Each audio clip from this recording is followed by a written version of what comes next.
We have some exciting guests here today, and in honor of healing, both of not just of the earth but of humanity. There's so many reasons to be healing that as well right now.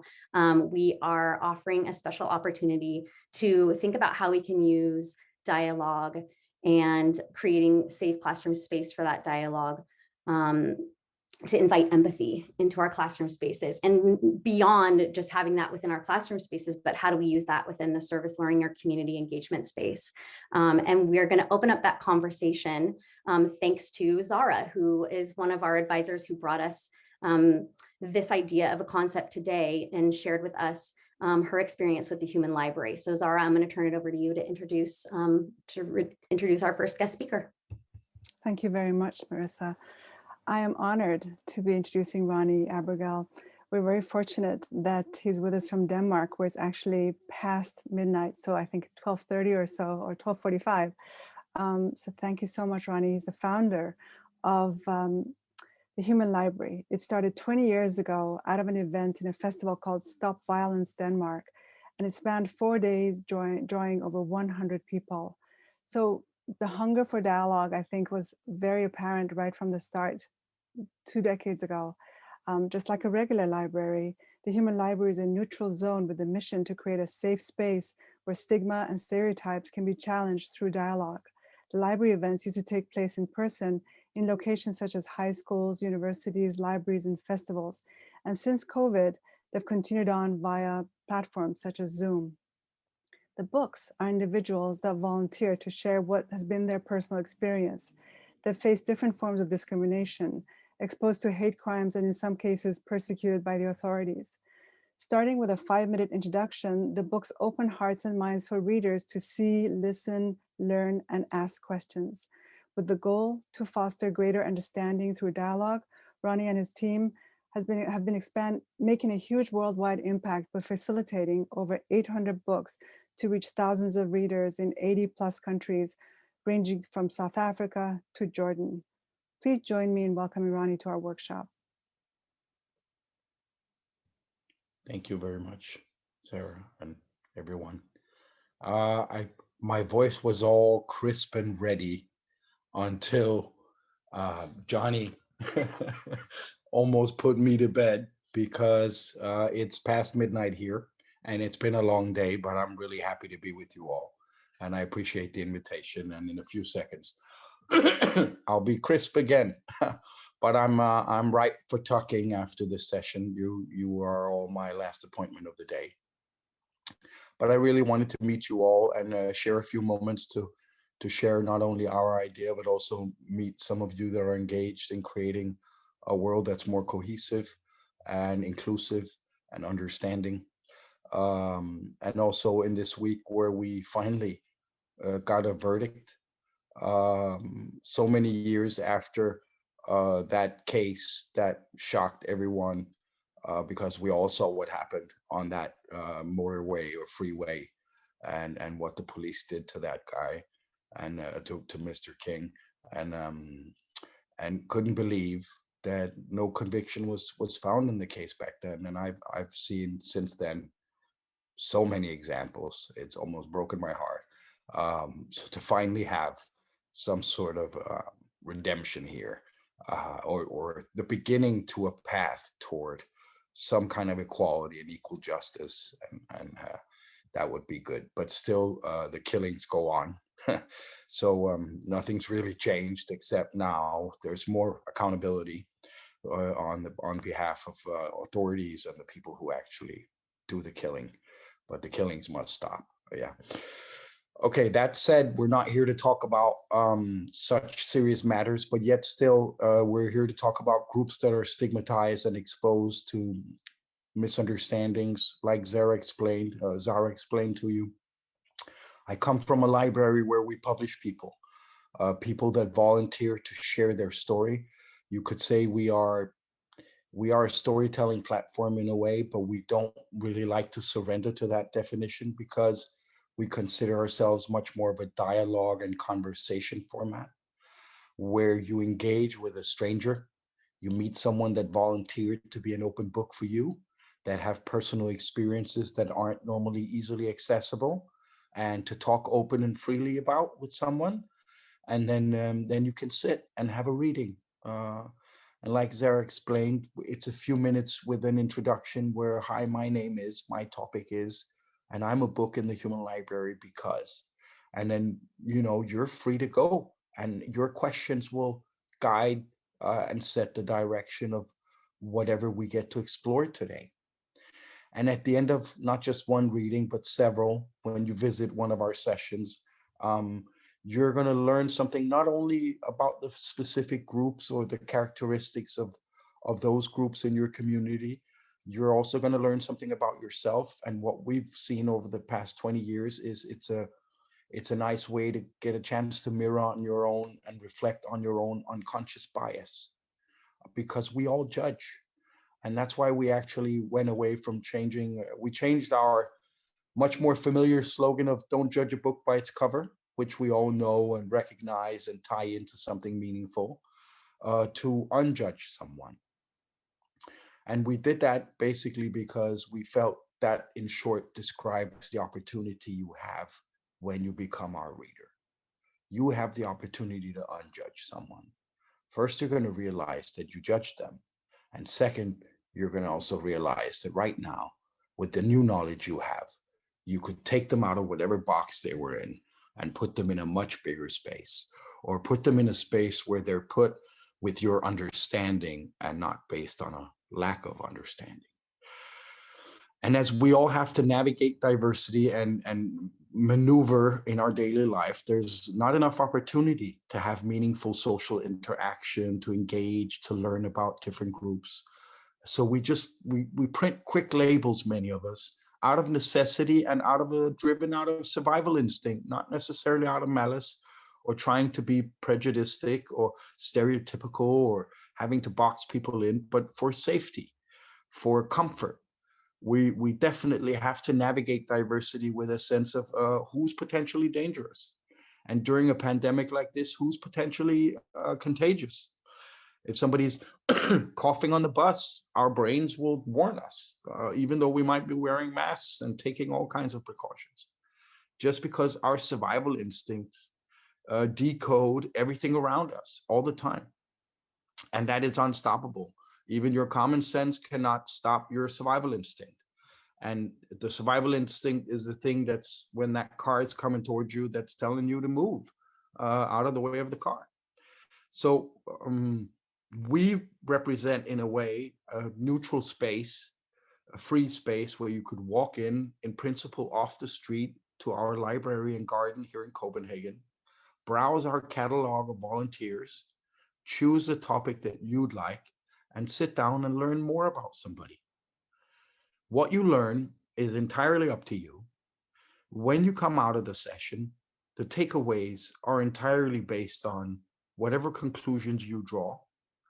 So we're similar to the real library, I like to call them, the community library, in the sense that it's completely neutral. Although our content is curated, edited, vetted, trained, ready to be published, we're really in the hands of our readers. There's no set agenda. There's no presentation or sort of list of things we must speak about or we need to cover. You could borrow the same book over different times and you could have completely different conversations, even with the same person. So each visit to our library would be different, no matter who you read. And that means also your takeaways would be different, and they're individual to everyone. So I think the reason why we have shown such impact, which I'm going to be sharing really quickly because time goes very fast.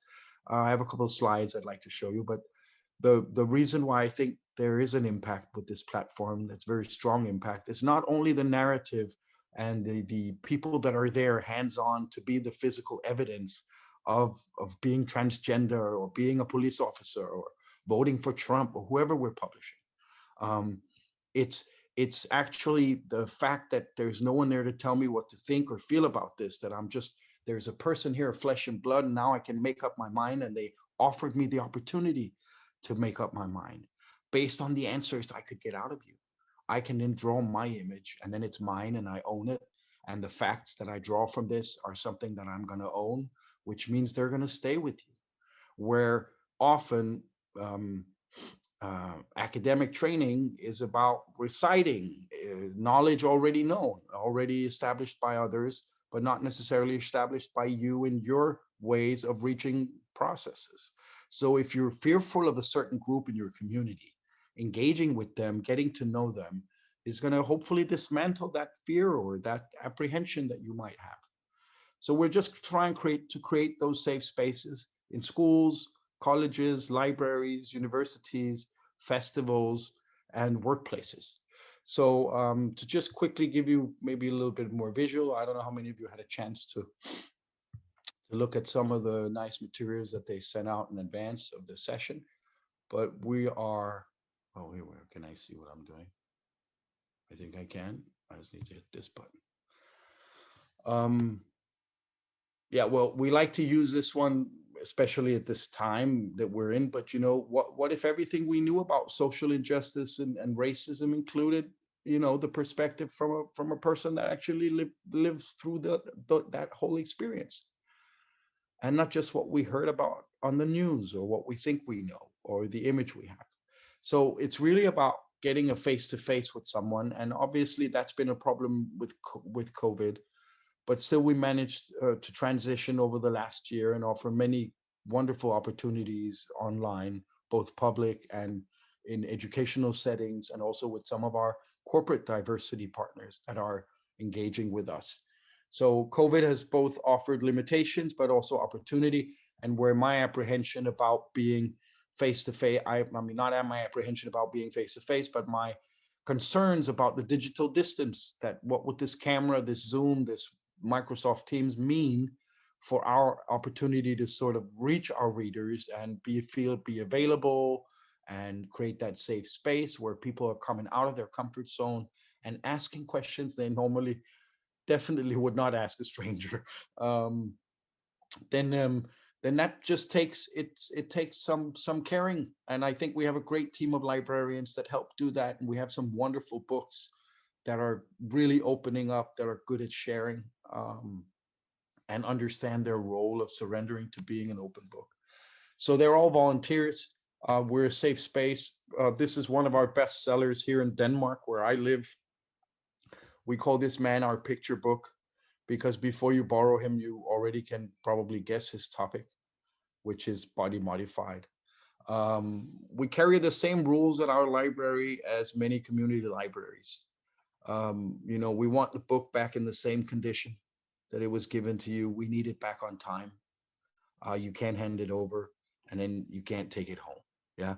Other than that, we offer conversation starters whenever people come into our sessions to help inspire you to get started, not just to throw somebody in there, but also to give you ideas on how to get the conversation going. But you don't really have to ask questions. Uh, if you don't feel comfortable when you're in the session, or don't have any questions, you don't need to ask questions. Books are also trained in dropping little, we call them truth bombs, which are little facts about their life that would surprise most of us, that we didn't know, or things we didn't think about, or things we could consider that would sort of entice us to engage. But there's no goal of you engaging a lot in order to be a successful reading. It's just about you feeling comfortable meeting this person and feeling you have access to get answers to the questions that are important for you. Uh, our methodology is built on 12 pillars of prejudice. So when we publish someone, they always belong in one of our pillars. We publish people with religious backgrounds, ideology, ethnicity, health, different types of addiction, social status, lifestyle, and occupation. So police officers obviously is someone we love to publish, politicians, reporters, many people representing jobs that are stigmatized or hated upon or criticized or in the fire zone. So we could get to know more about this, to better understand the responsibility that some of these people have and how they carry out that responsibility, and hold them accountable through conversation. Say, how does that work? Why is it like that? Why is the news always looking this way? So to be able to ask questions and find answers, and do with the answers what you want. Some of the partners, I'm just giving very few examples here, but over the years, where we've slowly spread to more than 80 countries, some of our partners, I took some from the US, UK, just to exemplify, um, are local big schools, small schools, even down to high schools. And we had the pleasure also of being invited to Burning Man, where you could say, well, maybe are we preaching a little bit to the congregation when we go to Burning Man? I don't know. I mean, I think everybody needs to have access to a safe space. And also, one of our books one day said to us, hey, I see we're going to Eli Lilly, which is a pharmaceutical company that sells insulin. And somebody was being very critical about that company and the pricing policy on the US insulin market and pharmaceutical situation. And then I said, I'm not wise to the entire pharma situation at all. And I think maybe not all of our books are either, but I know that if we're standing outside, shouting outside the door, they might not hear us. Now they're inviting us to come inside and share our take on things. So they're actually willing to listen. And I think it's more important to have a dialogue if we're going to try and change things. So, it's up to you whether you want to show up and be published, whether you feel this is an event for you. We're inviting our books to come with us many, many different places. And in the end, that book ended up going with us to Eli Lilly and had a wonderful time and understood why dialogue was a way forward rather than turning our backs on each other. I think the last 4 years have shown how incredibly important it is that even, on local, especially on local level, that we find places where people can find out to agree to disagree. Yeah. Okay. I know time is flying. So online, as you can see, we have a tremendous interest from readers. It's wonderful. This is from the Institute for Social Work in Copenhagen, where every semester we show up and we do all the new students that just started the school. So each generation of social workers in Copenhagen actually start their training by becoming readers of the Human Library. That's a partnership that's been going on for years, and we're very proud of it, and get a lot of great conversations out of these young people. And they're going straight into the source right away and just suck blood like vampires because they want to learn. They're so greedy. We love going there because they're like targeted readers. So it's one of our favorite sessions. Okay, some of the feedback, just to share a little bit, have you gotten new inspirations, things you could use professionally further on? A majority of the people we come out to very happy is what we notice, and this is a pattern. Obviously, there are people who are not comfortable in the space. There should be. Part of the exercise is also potentially that some of the things could be a little bit uncomfortable to talk about, like grief or sexual abuse or other topics that are really, sensitive. But still, when we ask our readers, did they feel comfortable asking questions? By far, a wide majority felt comfortable asking the questions they would never ask down at the grocery store or maybe from their coworker without an invitation.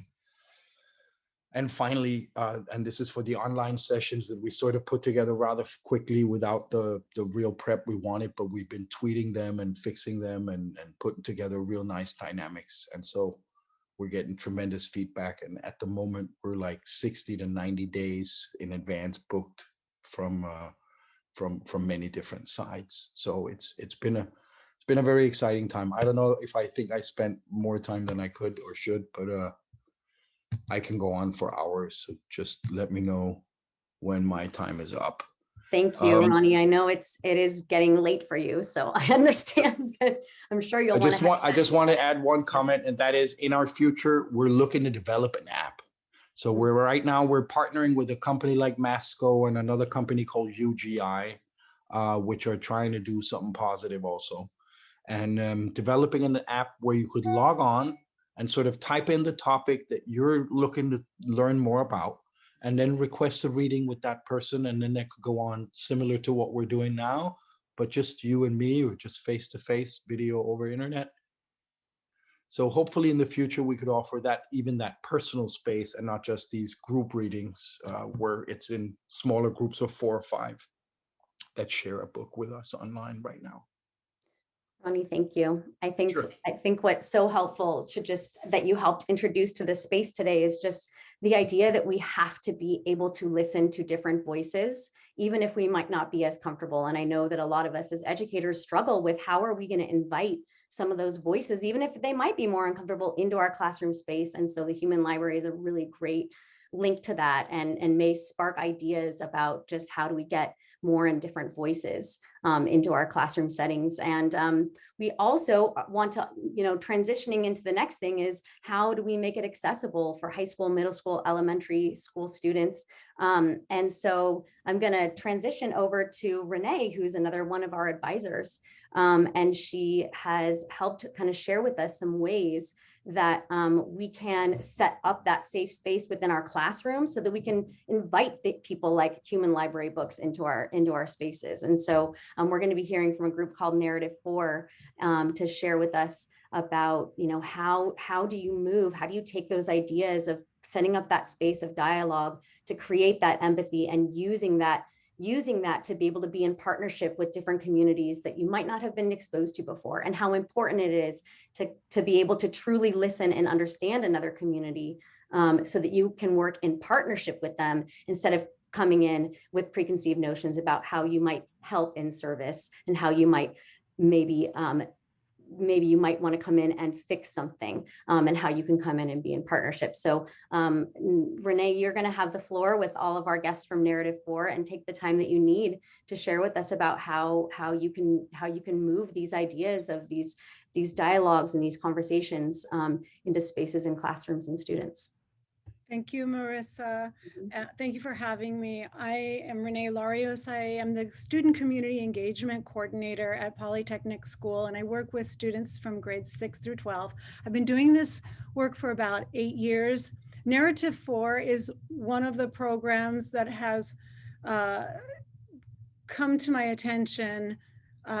It's one of the most exciting programs I've heard of that builds empathy in students and in the broader community. And we need that so much for the work we do with community engagement. I feel like my work is to build proximity between our students and the community around them. Narrative 4 is something to me that I got excited about when my colleague Ann Diedrich introduced me to it in the fall, because it creates such a good space for stepping inside the mind, the experience of another human being, and it's not about service. It's about how can we be together. I don't want to take any more time except to introduce 3 incredible people. Lee Keylock is the Director of Global Programs and Training from N4. He was the first hire of N4 back in 2014. Alondra Marmolejos, she is the Program Assistant. We've been working with her and Lee for the past, the school's been working with them since past summer, and Ann Diedrich here brought them here. And then an incredible senior student. She's a Poly Global Scholar. She's an N4 facilitator, and we're going to hear about her and the exciting work that she's doing. But first, I'll turn it over to Lee and Alondra. Thank you so much for joining us. Thank you, Renee. That was such a lovely introduction. We should have you hang out with us more often and just introduce. You can just be our groupie, our cheerleader. I'm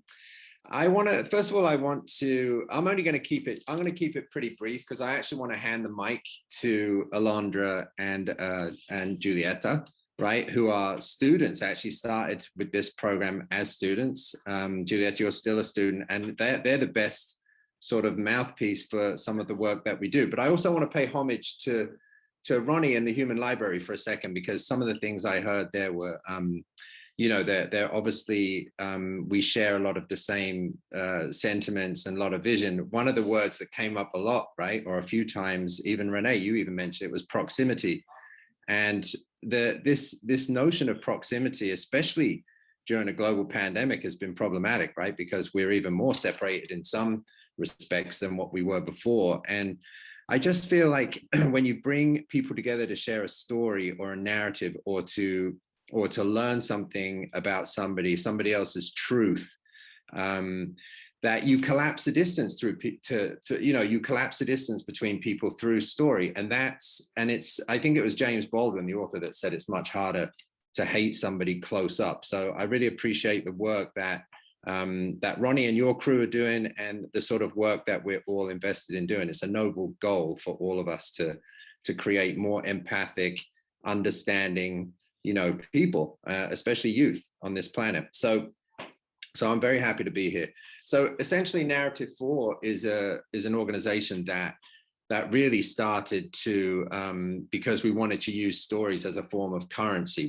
We felt that it was the most democratic thing you could do, was to sit down with somebody and share a story. And we kind of flipped the script a little bit, because we want people not to just share their own story, but we actually want people to take on the story of somebody else, and it sort of walk around in their body, in their skin for a little while, and actually become that person in the first person as much as you can in the retelling of a story. So when folks come together, we ask not only that you deeply listen to a person's story, but then you retell it in the first person as if it's your own. And there's something in that transaction that's really visceral. Unless you experience it, it's hard to sort of, people can get it sort of in the mind, right? But when you experience it in real time, it's really, really quite powerful. And most people never leave, the story exchange room the same. There's some sort of transformation that takes place.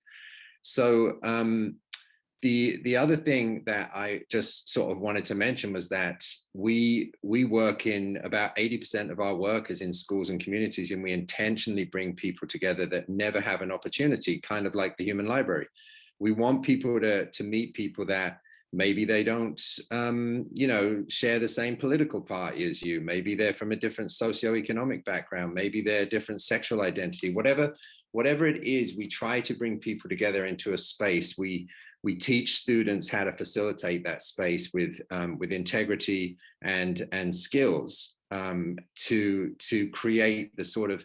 I heard a lot of talk about safe space, and I'm not being flippant about this, but we always say that we try and create the safest container in which people can act bravely, because to tell a story is an extremely brave act, and to take on somebody else's story is a very brave act. And empathy is often considered a very soft skill. It's one of the soft skills, but for me, it never feels soft. There's nothing soft about it. I always sort of say that. So that's essentially the spirit of what we do. We want people to explore, right, the lives and the truths of other people. We want to lift everybody's voice and bring people into proximity together to learn and to see one another as a human being, and not as a caricature, an ideology or something like that. So I've said enough. I'm gonna actually, we had a little plan where Alondra and Julieta met, I believe yesterday or today, this morning, early in the hours, and they exchanged a story with each other, and they're actually going to model it live. So I know that Julieta is going to become Alondra, and Alondra is going to become Julieta, and we'll see how it goes. So thank you. Thanks, Lee. Julieta, do you want me to go first? You want to go first? Yeah, sure, go for it. Okay, sounds good. So hello, everyone. My name is Julieta, and I'm going to tell you a story about an object. We decided to do an object exchange. So my object is actually my car keys. And so really the story starts out, I'm 15 and a half, and I finally was able to get my driver's permit. So in California, you can actually get your driver's permit at 15 and a half, whereas I know in a lot of other places within our country, it's 16 typically. But anyway, I was able to get my driver's permit, and I practiced. And of course, as new drivers, while I'm practicing, I might be scaring my parents as I'm driving. I'm driving a little bit too close to the curb, just practicing and getting better and better. But by the time I turned 16, I felt prepared. I was ready to take this driver's test, and I did it. I took it and I passed, and I was so excited about it. But the thing is that I live in Pasadena, which is a little suburb outside of Los Angeles. And if you know anything about Pasadena, you really have to drive kind of everywhere to get to any place. It's not really a walkable area. So I have two parents who work multiple jobs, and they're super busy and they need their cars constantly. So every so often I was able to sneak in and grab the car, and I was so excited when I was able to use one of theirs.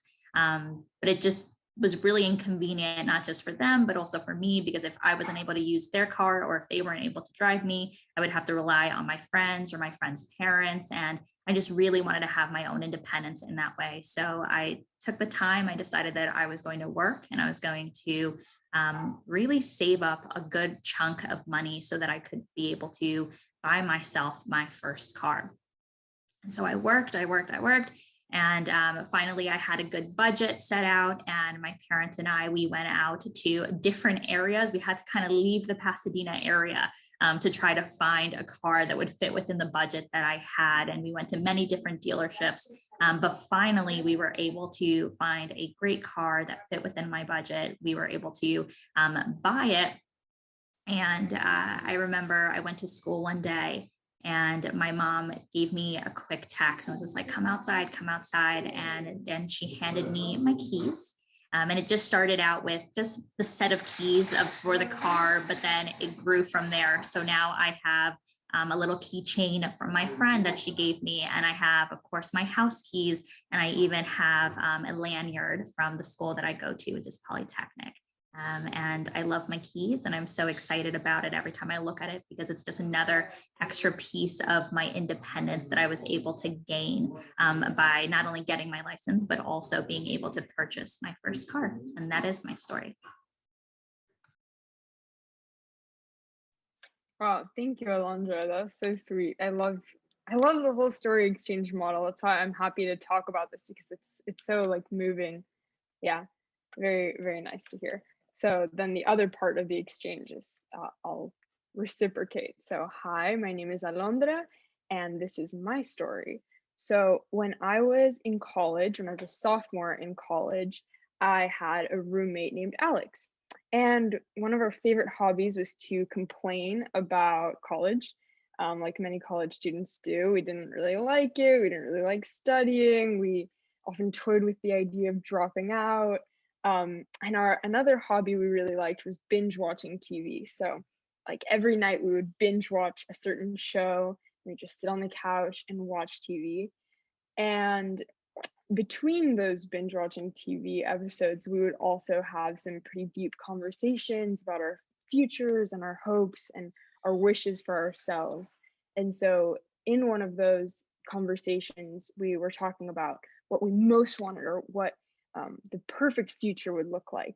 And she shared that she would really love to work on or own jewelry or an other object company with her mom. And so her biggest dream was to, do this with her career. Like she didn't want to be stuck in some desk job. She wanted to be creating things and working with her family. And for me, my biggest dream was to work with this really great organization that works with kids and young people and shares stories and dialogue, and it happens to be called Narrative 4. So my biggest dream was to work with Narrative 4, and hers was to create this company. And so that was just kind of a dream at this point. We were just sophomores in college. We were trying to, trudge through, finish this out. But then by the time we graduated in 2019, we were, wrapping up our UConn days and moving on to bigger, better things. We actually both ended up doing exactly what we had talked about on the couch in sophomore year. So she ended up creating a company called Atherton and Company, and that company designed the earrings that I'm wearing, but Alondra's wearing. And so this is a very beautiful object to me because it symbolizes all that hard work and making her dreams come true. And for me, my equivalent was working for Narrative 4. And so obviously I work at Narrative 4 now, and that's my story. Now, I'm going to ask you a couple of questions. All right. So first of all, thanks so much for modeling that story exchange. Now, Alondra, Giulietta, you haven't met before. You met on a Zoom screen, right? And you had to sort of take on each other's story and think of a story from your life that you wanted to share. So first of all, I just want to simply ask, what was that experience like for you?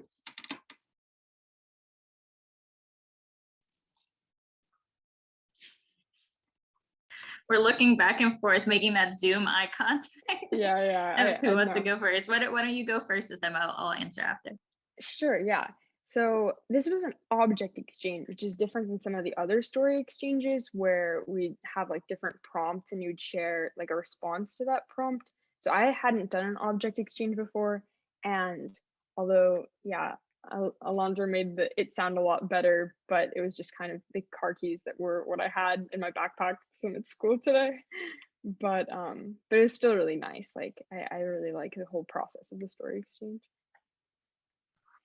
Yeah, I agree too. I feel I've been doing this since 2013. That's when I first got started with Narrative 4 as one of their first student ambassadors. And every single time that I do a story exchange, I feel the same way, regardless of who I do it with. I just feel a lot of love, a lot of kindness, a lot of compassion. And even before we shared the stories, Julieta and I instantly bonded over the fact that our names are typically always said wrong because her name is Julieta, but people say Julieta, and my name is Alondra, but people say Alondra. So instantly we kind of just bonded over that. And then it was kind of like we clicked and then we just shared stories from there. And it was just very natural and very great. Thank you. I'm going to ask you one more question. So now I have to apologize to Julieta as well, because I've been mispronouncing your name for like, I don't know, 2 weeks now, at least in person.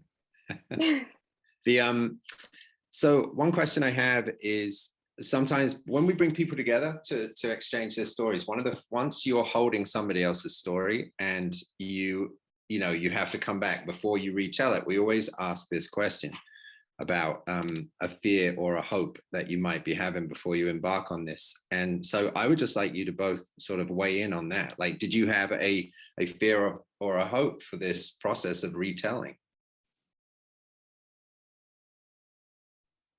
Yeah, I think yes.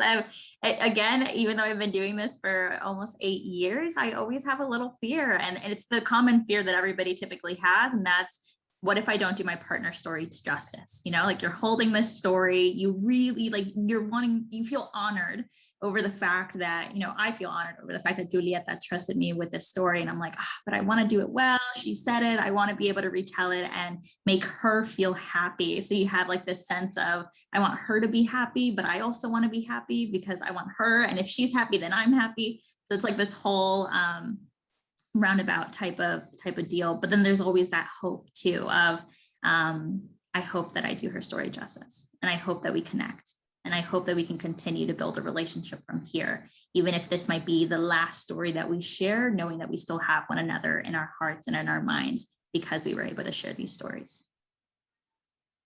Well, that was said perfectly. I'm not gonna try and ruin it by saying something else. You share the same sentiment, I take it. All right, so the one thing, we bring people together to do these story exchanges all the time, right? And we do intergenerational exchanges. We've been doing a lot of work with police and youth. We've been doing work with, within immigrant communities, you name it. You can go to our website, narrative4.com, and take a look at some of the sort of work we embark on. But one of the things that I always say is empathy without some sort of action is, that can verge on just emotional tourism a lot of the time, depending on the groups that you bring together. So one of the things we like to sort of think about is a noble goal or an action step afterwards. Now, I really want to hand the mic to Julieta, because she is the absolute poster child for something that happened. And this was not scripted. This is something that happened at Polytechnic when you experienced for the first time a story exchange, and then you saw something in there, and then you went ahead and sort of created this incredible action step around it. And I really want to turn it over to you to sort of tell everyone what that was. It was like what we call empathy into action. Yeah, sure. So Mystigic is beaming because she orchestrated all of this indirectly by introducing me to Narrative 4 last summer. So she invited, I'm part of the Global Scholars cohort, which is I don't know how to describe it. It's great. It's a program we have where seniors, we get to have a lot of discussions about global issues and work on 2 different projects of our choosing that have to do with some sort of global issue. And so she invited us all to participate in this weird Zoom conversation with this organization called Narrative 4. And it was sort of a photography and story exchange combined program. And I'm not artistic, I can't take photos, but I do like talking and I like meeting new people. So I was like, sure, I'll do it. And we ended up doing this project where we would read prompts, we would take photos, and then we would share them with a group of students in Tampico, Mexico. And yeah, like Ms. Diedrich said, it was a collaboration with this organization called Different Ship, Same Storm. Yeah, Narrative 4 and Different Ship, Same Storm. And so we did the story exchange, and I exchanged a story with this girl from Tampico. And even though it was virtual, it was so powerful. Like the connection that I was able to form with her, it was kind of a Spanglish amalgamation English conversation where we were sharing photos and just talking about our lives and our shared experience. And I thought it was really beautiful. And I guess the first time I was introduced to dialogue as a whole was when I went to Seeds of Peace camp in 2019, which is a different organization that promotes dialogue between Israeli and Palestinian youth. And so similar sort of concept of like bringing together opposite or like opposing groups that aren't usually able to be in conversation. So this was kind of similar to that, but I thought Narrative 4 had a really good, clear structure.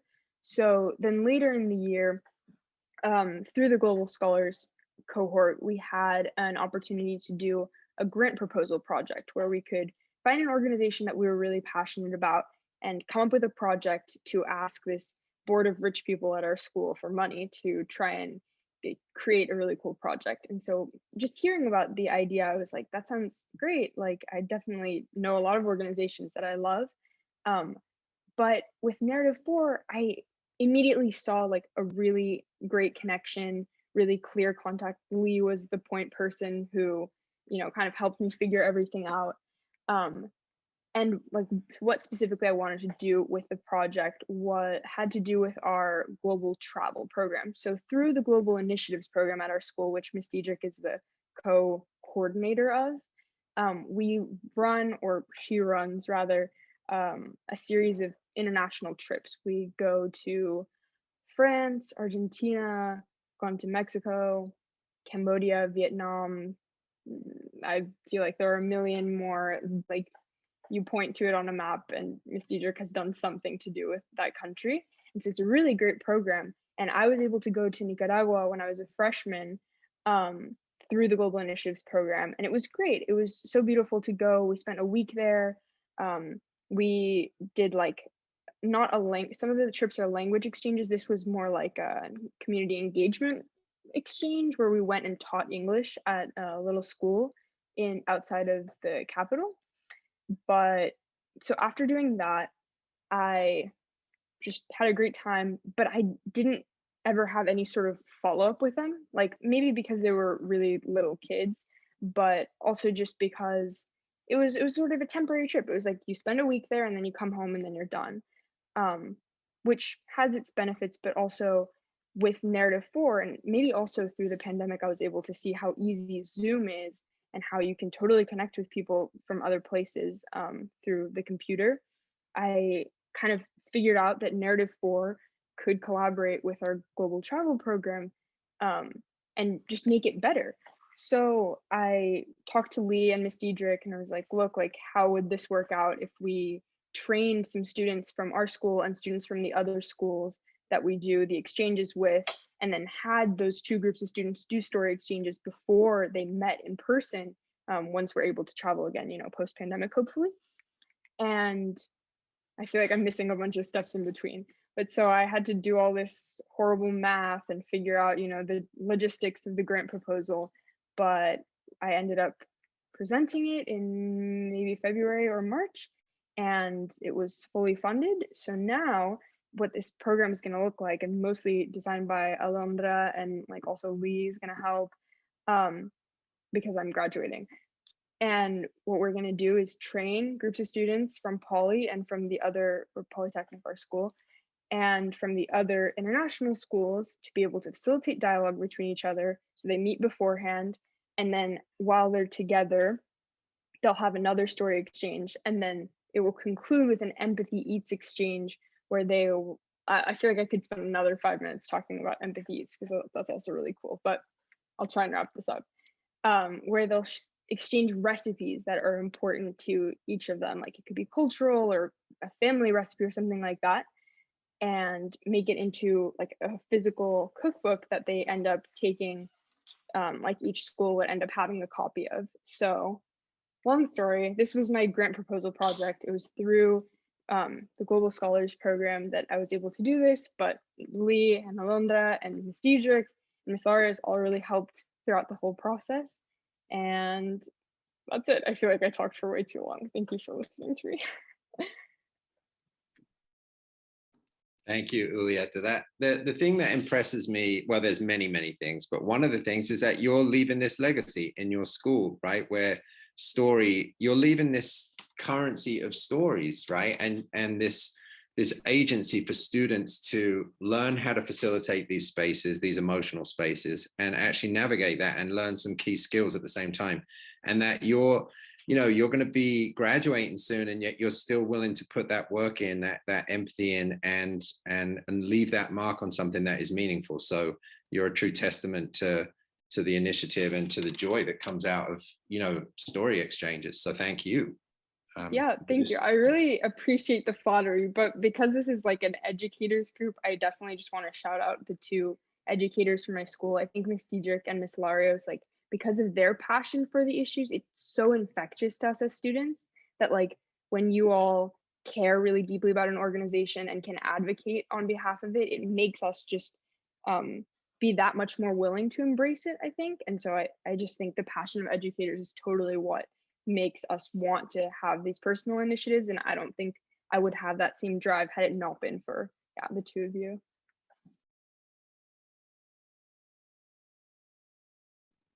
So Marissa, should we hand it back to you?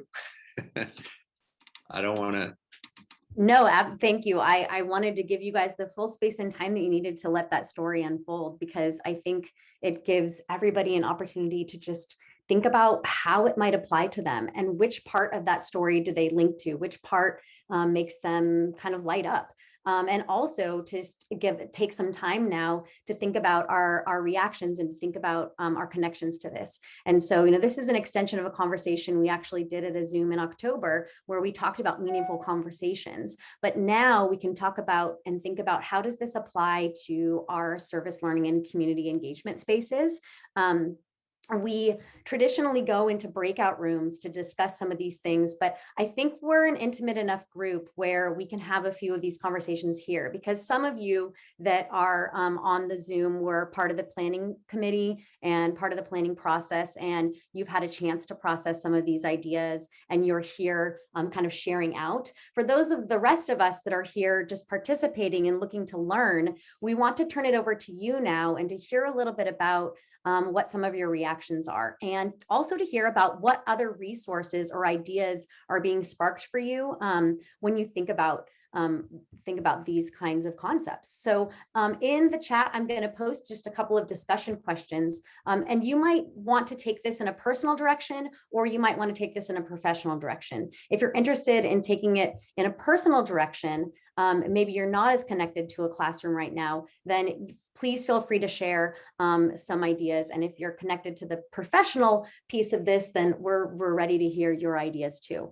So you will have seen some of our discussion questions in the breakout, but I'll put them here and give you guys just a moment to process. And we are ready to hear your ideas when you are ready to share them. So if you want to just raise your hand and unmute yourself, I'll kind of help moderate, but we're ready to hear your thoughts. So those are the discussion questions that are there for you to ponder. I want to add just that, because we don't really know each other in this larger context. Usually it's more intimate groups, but just so that you know, amidst us are people, our representatives from China, from Hawaii, from Argentina, from, I mean, it's amazing who's on this Zoom image right now. We are global, and it would be interesting to really hear different views and different things that we're working with. And please, we want to hear your stories and your comments, but try to limit it to like 3 minutes or so that we can hear from a lot of the people who have questions or things that they want to share. So I'll toss to Marissa and just raise your hand and we'll get to hear some exciting things. Also, one last thing is, since we're not really using the Google Doc so much, at the end of it, there is so much information and resources. Everything we've talked about, all the websites, all the links, it's all there. Luz from Argentina provided some really great programs she's working on. And there's just so much information at towards the end of the Google Doc. So make sure you use that. So, and thank you everybody for being here right now. So let's begin. Any volunteers? Good. Please. Hi, I have a question for Julieta about the photography. You mentioned something about photography, but I didn't understand how it connected to the whole project. Yeah, so I think this was like not the normal thing Narrative 4 does. Maybe Miss Deidre can elaborate more on this, like on the technical side, but from what I experienced, it was part photography project, part story exchange. So we were given prompts, like what was a prompt that we had, Miss Deidre? Like what has made you feel connected during the pandemic? It's students' experiences during the pandemic. So it was to exchange asynchronously through photography and text, and then all of the groups came together through a story exchange, an N4 story exchange. So it was a collaboration with N4. So it was sort of a sneaky way to get Julieta into Narrative 4. No, I actually, that was a sneaky way to get me into N4. But anyway, there's actually, Frontline is doing they're covering this. And so that's very exciting. So you can learn more about Narrative 4. Actually, Frontline did, or was it PBS, Lee, who did a thing on Narrative 4? It was PBS. It was called Crossing the Divide, and you can you can go on our website and click on in the media, and it will show up. But it was essentially a road trip across America, bringing kids from high schools together to sort of tell the narratives from their own communities. You know, like there's that famous TED talk by, I mean, it gets talked about a lot, the Chimamanda Adichie one, about the danger of a single story. So we sort of took that to a whole new level and went into communities alongside these really cool journalists from the Ground Truth organization. And we got kids to tell stories from within those communities, and stories that you don't often hear, just to challenge and dismantle some of those, you know, single narratives that exist. And obviously huge misunderstandings in those narratives, right? So that's what we did. It was a lot of fun. And it was difficult too. You know, we went into some pretty dusty corners to get some of those stories. So.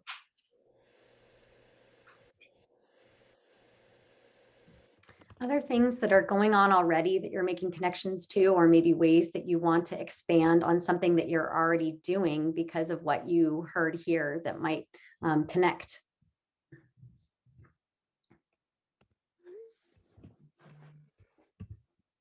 Kathy, it's nice to see you. I might turn to you because I remember you were telling us a story about a school that was using QR codes to capture stories of workers on campus and getting to know the people within our own immediate community. So I think that might be a nice extension of this idea. And you don't even need to, and it might actually be John, who is also on the call. That's what I was laughing about. John all of a sudden took off mute because he knew I was going to toss it to him, right, John? So yeah, that's perfect. So John posted this thing that he was doing, really a kind of a personal inventory, having students in this process of a service where kids interview each other. Then, you know, we want them to extend that to other people. So John posted how his students, 6th and 7th graders, were doing this with people who work in a school community. So John's here. John's from Shanghai, in a wonderful school there. So John, hi. Hello, how are you, Kathy? Good. and hello, everyone. Well, for us, it kind of like came out of like the need that we just saw that students like don't know like the names of like the workers on campus, and they are so as just kind of like a step one. And actually, well, like ironically, these are about to be kind of like hung up around like around the campus, but you know, it's just a matter of kind of like, so who are those kind of like the like untold stories and the unsung heroes, like just within our like within our own school at like our own school so what they did was they kind of sat down and they used like and they paired up with our like Mandarin like students who were in phase 5, and they had this a like mini exchange, and they worked with our like tech department, and they created a like QR like code linked Sway site where students, parents, and like teachers can all go see and just learn a little bit more about like the personal stories of even our like staff on campus. So it was like a nice way to just kind of at least have a first step towards, if we are called a like community school, let's kind of like embody that just a little bit more. So John, yeah. I think this is important. And I've really pushed this out at schools I work with around the world and in the United States, that in some schools, kids will go somewhere else to do service. But if you don't know the name of the person who you walk past every day in the cafeteria or who's taking care of the grounds, don't talk to me about what you're doing other places. You have to start right in your own backyard. And Renee, obviously. And that's been the big push, has been like, so before we work out, let's just kind of like look inward and see how can we like do a bit more there first. But I love this. I mean, like the narrative 4 stuff, and like I mean, even like doing this on like a small scale, again, like within our own walls, and then like build it out. I cannot wait to like connect with like all of you like a bit more about that. Love it. And the big talk too. It like, and that's been amazing. And they have them in like Mandarin as well. So we've been in touch with Kalima from, and she's been like amazingly helpful with kind of like making things happen here.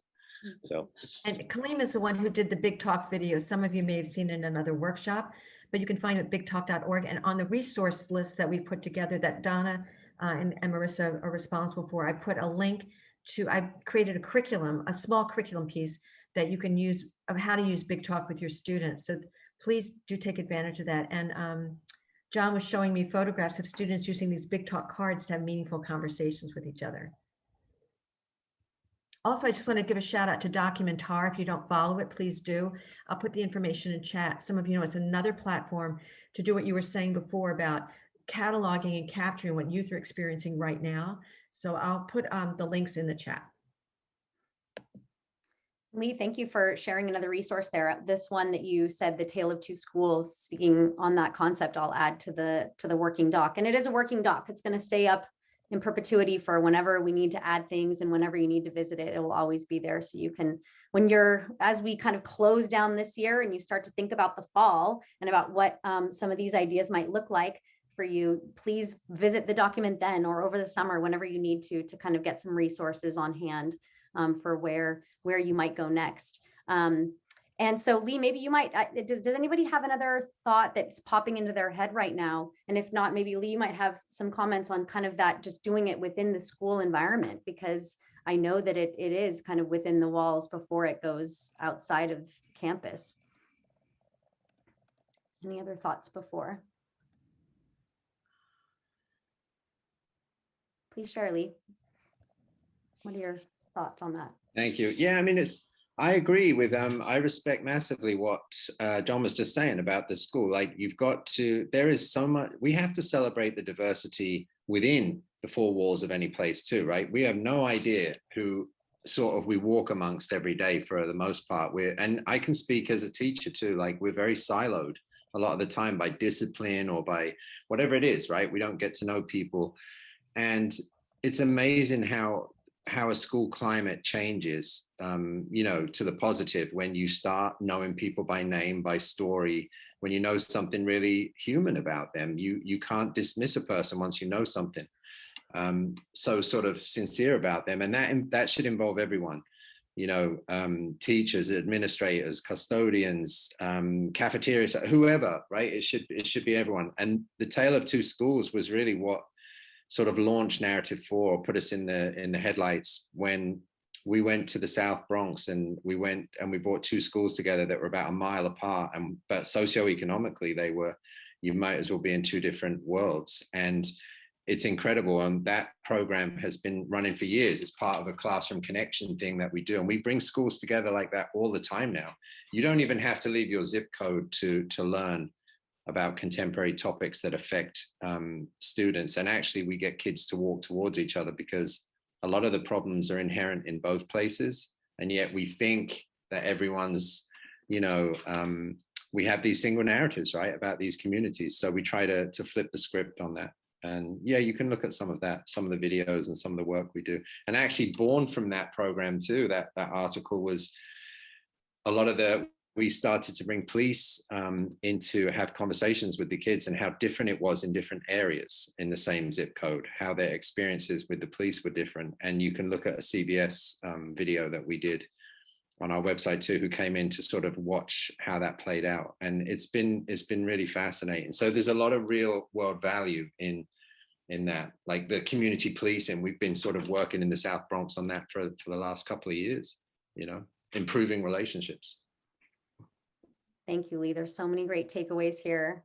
And we with our last minute, whether you've had a chance to share or not, we wanted to just be connected, and you can have a conversation over chat sometimes. So we're going to end with, opening up the space in the chat to just hearing some final moments, and just to share one key takeaway of what you're holding closest to your heart, and what activated you the most today, so we can kind of take stock of our time together and leave feeling inspired to begin this process in our own spaces. So I'm going to post that question and give you a quiet moment to respond. And we'll do a 3, 2, 1 post. So take a moment to think, and I will cue you in just a moment or two.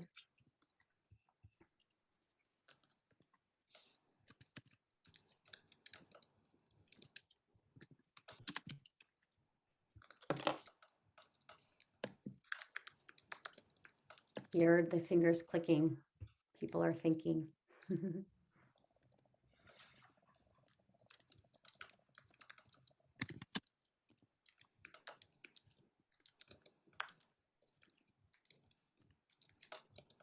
Okay.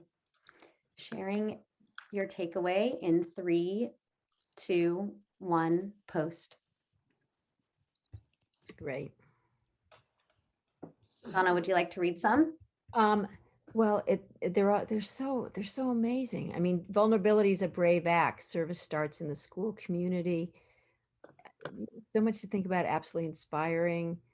The shortest distance between two people is a story. I love that one, Lee. We didn't get that quote, and it's so meaningful. I respect it massively. The educators who help lift their students' voices. I invite you all to excited to expand a project I started with my photography students at Oakwood to include Narrative 4. I invite you all to read through these. ECSL provides ongoing conversations. We actually exist basically 24/7. Some of us don't sleep that often, and to keep connecting people. I want to extend a huge thank you to Lee and Alondra and Julieta and to Ronnie, who's now getting a little sleep before his UN call tomorrow morning for him, and Kathy for popping on, and John for hanging in there for 20 minutes trying to get hooked in. You were such a valuable part of this conversation. All right, thank you. There's so much to say, but mostly it's a huge thank you for all of you for taking this time to care, especially now, and to really energize your thinking, to embrace ways to help your students, help your families, and help yourselves. Reach out and make connections that really make the world a better place. Again, especially on Earth Day today. It's a fertile day, and hopefully this has been a fertile opportunity for your minds